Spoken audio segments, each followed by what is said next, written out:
یہاں پہ میں ایک حدیث جو صحیح مسلم کی روایت ہے، بڑا اہم پیغام ہے ہماری مسلم خواتین کے حوالے سے۔ اللہ کے نبی صلی اللہ علیہ وسلم نے فرمایا تھا صنفان من اہل النار، اللہ کے نبی صلی اللہ علیہ وسلم کہتے ہیں کہ دو جماعت ایسی ہیں جہنم میں جانے والی، دو جماعت ایسی ہیں جہنم میں جانے والی، لم اراہما بعد، کہ میں نے ان کو ابھی نہیں دیکھا ہے، یعنی میرے زمانے میں وہ نہیں ہے، لیکن بعد میں آنے والی ہے دو ایسی جماعت جو جہنم میں جانے والی ہے۔ اللہ کے نبی صلی اللہ علیہ وسلم نے ایک جماعت کے حوالے سے بیان کیا کہ جس کے ہاتھ پر بیل کے دموں کی طرح کوڑے ہوں گے اور وہ لوگوں کو جو ہے ناحق طریقے سے اس پر برسائیں گے، ناحق طریقے سے لوگوں کی پٹائی کریں گے۔ اور دوسرے قسم کے وہ عورتیں اور وہ خواتین، اللہ کے نبی صلی اللہ علیہ وسلم فرماتے ہیں وَنِسَاءٌ كَاسِيَاتٌ عَارِيَاتٌ، وہ عورتیں، وہ خواتین جو کپڑا پہننے کے باوجود ننگی ہوگی۔ امام نووی رحمہ اللہ اس حدیث کی تشریح میں لکھتے ہیں کہ وہ دور آ چکا ہے، وہ دور آ چکا ہے، ہماری مسلم خواتین اور دیگر قوموں کی بیٹیاں اسی طریقے کے کپڑے پہننے لگی ہیں کہ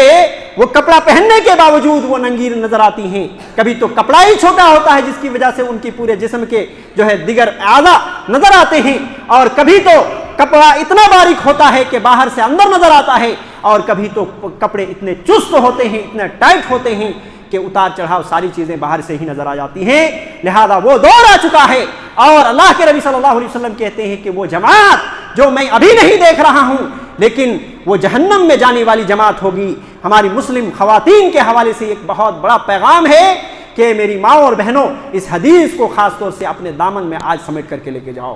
پہلی بات، اللہ کے نبی صلی اللہ علیہ وسلم نے کہا کہ وہ کپڑے پہنیں گی مگر وہ ننگی ہوں گی، اور اللہ کے نبی صلی اللہ علیہ وسلم نے دوسری بات یہ کہا کہ وہ مائلۃ و ممیلۃ،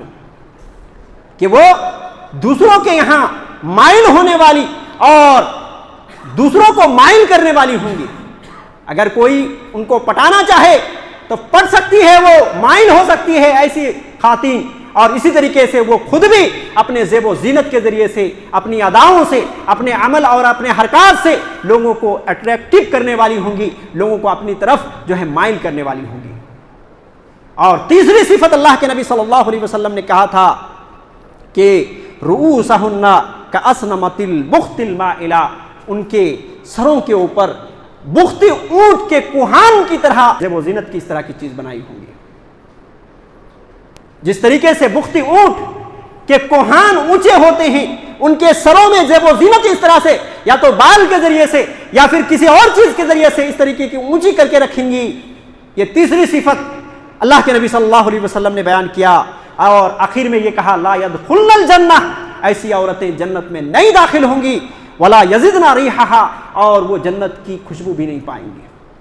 وَإِنَّ رِيحَهَا لَتُوجَدُ مِن مَّصِيرَةِ كَذَا وَكَذَا، حالانکہ جنت کی خوشبو اتنے دور تک جو ہے پھیل کر کے جاتی ہیں، اتنے مسافت تک جو ہے جنت کی خوشبو ملتی ہے۔ معلوم یہ ہوا کہ جنت کو پانے کی تو دور کی بات، ایسی خواتین کے حوالے سے جنت کی خوشبو جو کہ بہت دور تک وہ خوشبو ملتی ہے، وہاں تک وہ بھٹک نہیں سکتی۔ وہ ایک ایسی عورتیں جہنم میں رہنے والی ہیں۔ لہذا ہمارے تمام امت مسلمہ کے لیے یہ پیغام ہے کہ آپ باپردہ بن جائیں اور آپ سراپا پردہ بن جائیں۔ آپ جب بھی اپنے گھر سے نکلیں اس طریقے سے پردے سے نکلیں کہ آپ کے کپڑے اور آپ کے جو ہے حیت و کیفیت دیکھ کر کے لوگ معلوم کر لیں کہ یہ امت مسلمہ کی خواتین ہے، با حیا عورت ہے اور با کردار عورت ہے، مثالی عورت ہے۔